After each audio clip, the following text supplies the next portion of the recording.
हर हर महादेव मैया पार्वती भगवान। आई दोस्तों प्यारा सा चर्चा लेके आयल बनी। चैनल पर नए बनी तो लाइक करी, सब्सक्राइब कर दी और कमेंट करी कि हमार चर्चा कैसन लागता। तो आई सुनल जा। एगो कोयरीन रही तो पति पत्नी रहे लो आ एगो उनकर बेटा रहे। तो कोयरीन शिव चर्चा में रहत रही आ शिव के अपन गुरु बनौले रही। तो शिव के अपन गुरु बनौले रही कोयरीन बेचारी आ 2-4 काठा खेत बाड़ी रहे तो गुरु के कृपा से बोअस। तो जहाँ गांव में चर्चा होके, जहाँ गांव में चर्चा माइक में सुना जा चाहे जेंग सुना जा, सारा काम धंधा छोड़ के वो कोयरीन बेचारी चल जा। एक दिन के बात हो कि अपना खेत में खीरा रोपली, कहली कि खीरा रोपतानी आ गुरु के कृपा होई तो फरी तो बेचेम खोजेम तो हमार घर चली। ऐसे कि बहुत हम गरीब बानी आ पति हमार विकलांग बारन, उनकर पति विकलांग रहन। तो हमार पति विकलांग बारन तो के घर चलाई।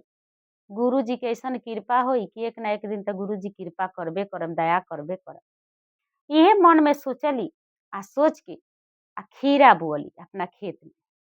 जब खीरा बोली ए गुरुवन तो खीरा मतलब कि फरल फुलाए, लेकिन जहाँ ले जास बाजार में ले जास चाहे जहाँ ले जास तो उनकर खीरा बेचाव ना। सारा खीरा सर जा पाक जाओ, घरे ले आव सर जा पाक जा। बड़ा उनका मन में दुख लगे, बड़ा उनका मन में दुख लागल। कहली कि हे गुरुजी कहिया और कृपा होई, हमनी के खीरा खा के जौन बचता तौन जियतानी स, कहिया और कृपा होई हे गुरु। एक दिन कहली कि बेटा बाजार में खीरा ना ले चल जाई, ले चले के गांव देहात में बेचल जा, गुरु की कृपा है तो जरूर बेचल। बेटा उनकर कहलन कि ठीक कहता रू माई। का कैलक लोग कि एक ढाका भरल ढाका खीरा तूर लेली आ तूर के आ जेठ बैसाख के दोपहरिया के घाम रहे आ लेके चल दे। जब कुछ दूर गईली, गांव का कुछ दूर गईली तो माइक में चर्चा होकत रहे, बहुत दूर चर्चा होकत रहे, लेकिन माइक उनकर चर्चा सुनाए। कहली अपना बेटा से कि ये बबू माइक में चर्चा सुनाता, हमार खीरा बेचा चाहे ना बेचा गुरु जी जानता नहीं, लेकिन चर्चा में चले के। बेटा उनकर कहलन, बेटा